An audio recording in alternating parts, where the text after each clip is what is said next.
Y'all ready for some news? Maybe. Ladies and gentlemen, it's that time. The good news. The bad news.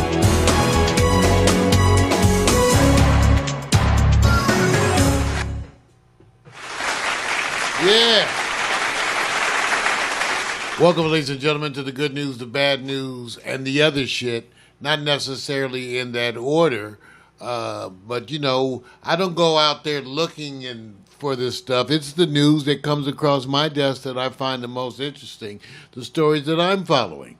And so it is. First of all, we got to send prayers out to John Singleton. I did an update just a little while ago, Vic.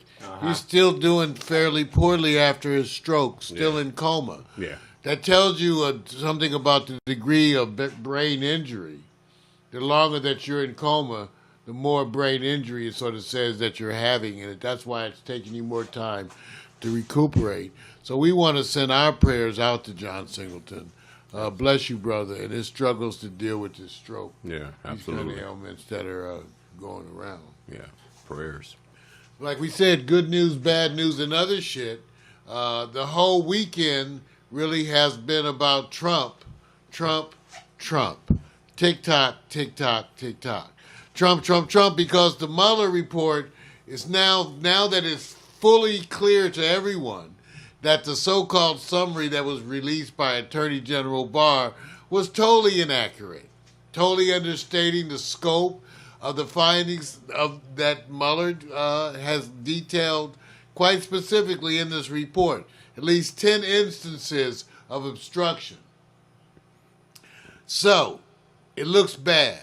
Trump is going around now. He's getting paranoid. And even folks at Fox News have had a little beef with him. The latest one is what's come up between Trump and former Judge Andrew Napolitano, who he's been tweeting about and has now him responding saying, is this the way you treat your friends? Let me take a look at it right here. Supposedly, this is the quote. This is the way you treat your friends? How do you treat your enemies? This is what the judge supposedly said when opening up the segment Monday morning. He wanted to divert attention from what Mueller had said about him and what I had commented about Mueller to his relationship with me. His relationship with me is not the story. He and I have been friends for 30 years and will probably be for the next 30 years. And still, Napolitano characterized Trump's attack on him as simply brilliant. Wow. The circle of friends beginning to implode, and that's really part of the scenario. See, whether you believe it or not, the issue really with impeachment is that there's no way to actually effectively get Trump removed with the impeachment effort because of the control of the Senate by the Republicans, who just seem to be entrenched.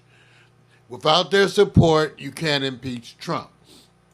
Now, you can impeach him, but you can't remove him from office. Now, some studies have shown that the effort to impeach Trump galvanizes his base. Because of that, and because of the fact that when the Republicans unsuccessfully tried to impeach, start impeachment proceedings against President Clinton at the time, that when that failed, there was an immediate political backlash that caused them to lose seats and actually resulted in Newt Gingrich being replaced as Speaker of the House. Now this, I remind everybody, is different than today. See, today, because of the fact that studies show that it'll rile up his base, because of the fact that Clinton, the unsuccessful impeachment effort against Clinton had a backlash, the Democratic leadership today doesn't want to talk about impeachment. Now, I want to make the point to you that the reason that there was a backlash against the Clinton impeachment effort, because it was a stupid impeachment effort. They're impeaching him over lying, even though it's a serious offense of lying but he lied about a blowjob. Okay? So even though he did lie, and that's why we were the laughing stock of the world. Around the world, all the governments, they were laughing at us because we led impeachment for lying, but the lying was that he lied about a blowjob. So this is different. This is about lying about something way more than a blowjob. So I suggest that people would take it differently. But again, if you want to know why the Democrats are not talking, the leadership is not, it's for those two specific reasons. Okay? Now my point is I don't even care about galvanizing his base. At some point you say, my 60 beats your 40. At some point you say that. Vic, you're laughing. I'm sorry. Sorry, man. I don't really laugh. It's just that, I didn't think you was going to use blowjob. I'm sorry, man. Those of you don't know what it is, Google it. I can Google it for you. Oh, my eyes are watering. Okay. Alexa. No, I'm not trying. What's a blowjob? What? I'd rather not answer that. Thank you. Dang, so you're leaving Alexa. See. No. Now, let me say this. I am not making this light.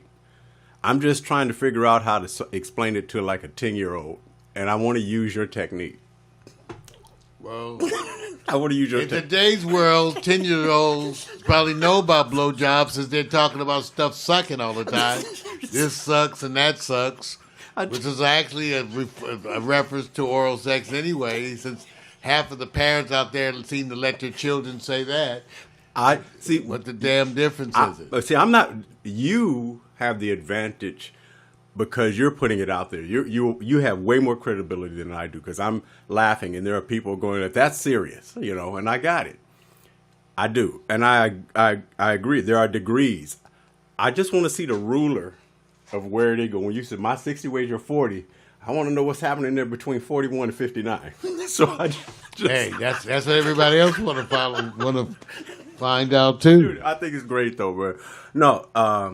No, man. Hey, when you see it turning right now, you see it. The same thing that he got him where he is not going to be the same going into 2020. It's not the same because you already have so much you can pit against him as it relates to the baggage coming in. Before it was just a matter of his words and what he said about access or whatever that reference to him saying what he could do, and he didn't have all this baggage unraveling. Now that's not an advantage going into 2020. So no, it's not. And here's the thing: the timing is such that other legal efforts are going to be unveiled. Remember, I'm telling you this.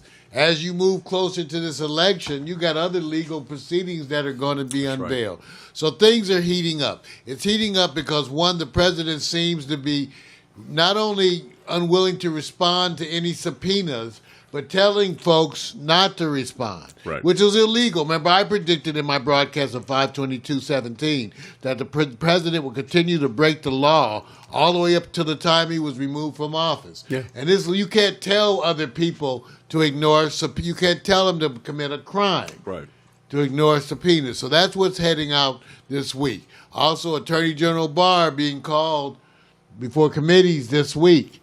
So you have things that are happening this week. It's going to be a busy week in the world of Trump. Make sure you're there. As we say here at Pax Stereo TV. Yeah. Tick, tock. Yeah. Tick, tock. Mm. Ladies and gentlemen,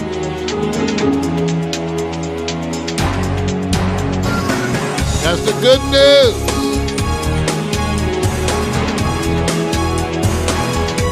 The other shit.